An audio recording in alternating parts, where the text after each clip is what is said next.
ભાયલી ખાતે આવેલ નવરચના ઇન્ટરનેશનલ સ્કૂલના 25 વિદ્યાર્થીઓને ઘરે મૂકવા માટે નીકળેલી સ્કૂલ બસ સોમવારે બપોરના 3:45 વાગે દિવાળીપુરા પંજાબ નેશનલ બેંક પાસે એક વીજ થાંભલા સાથે અથડાઈ હતી।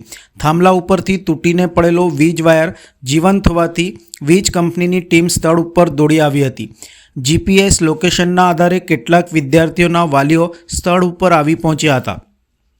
બાકીના વિદ્યાર્થીઓને બીજી બસમાં ઘરે મૂકવામાં આવ્યા હતા।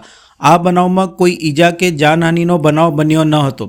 ભાયલી નવરચના ઇન્ટરનેશનલ સ્કૂલના 25 જેટલા વિદ્યાર્થીઓ સોમવારે બપોરે આશરે 3:30 વાગે સ્કૂલ બસમાં ઘરે જવા નીકળ્યા હતા। બસની બ્રેક ફેલ થતાં દિવાળીપુરા P&B નજીકમાં બસ એક વીજ થાંભલા સાથે અથડાઈ હતી। એક જીવંત વાયર રોડ ઉપર તૂટી પડ્યો હતો। વીજ કંપનીની ટીમ બનાવને લઈને તાત્કાલિક ઘટના સ્થળે દોડી આવી હતી। તેઓએ વીજ સપ્લાય બંધ કર્યો હતો અને બાળકો સલામત હતા।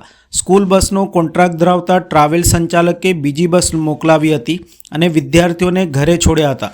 બસ અકસ્માતનું સાચું કારણ શોધવા માટે નવરચના ઇન્ટરનેશનલ સ્કૂલ અને અકોટા પોલીસ દ્વારા તપાસ કામગીરી હાથ ધરી હતી।